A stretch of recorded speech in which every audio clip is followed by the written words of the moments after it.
চাচা, তুমি ওই গ্রামের নিগাল সালিশটা পুরো বিলে আমি সেই ব্যবসাটাই বাদ দিয়ে দিছি।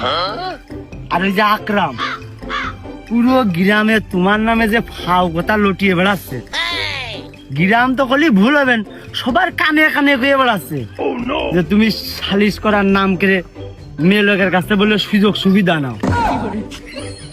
তুই মাল বেচা বাদ দিয়ে দিয়েছিস, কিন্তু আমার বাড়ি তো শিয়েল আসা এখনো বন্ধ করিনি। কিরাম মাল বেচা বন্ধ করে দিয়েছিস? চাচা, তোমার ছেলে তো মাল দেওয়া বন্ধ করে দিছি, আর ব্যবসায় তো করিনি, মাল কোনতে দেবো? ওই ব্যবসায় ভালো টাকা হচ্ছে বিলে আকরাম আর ওই মালটা দুইজন মিলে ব্যবসা শুরু করেছে। আকরাম মাল কিনে নিয়ে আসে আর ওই মালটা ডেলিভারি দিয়ে বেড়ায়।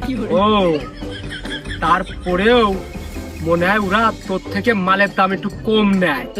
এখন তো আর হাঁস মুরগি চুরি হচ্ছে না, শুধু ডিম চুরি হচ্ছে।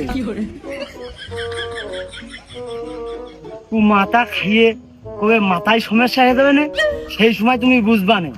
আর তোমার সম্মানের দিক তাকে আমি ব্যবসা বাদ দিয়ে দিয়েছি, এখন দেখো তুমি কি করবা।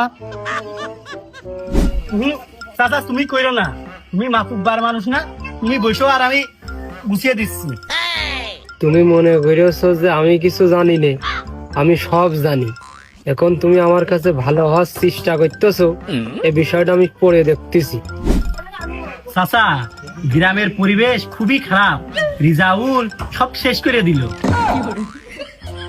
এ ওর দোষ দেয়, ও এর দোষ দেয়, আমি যে বললাম মাথায় এমনি চুল নেই।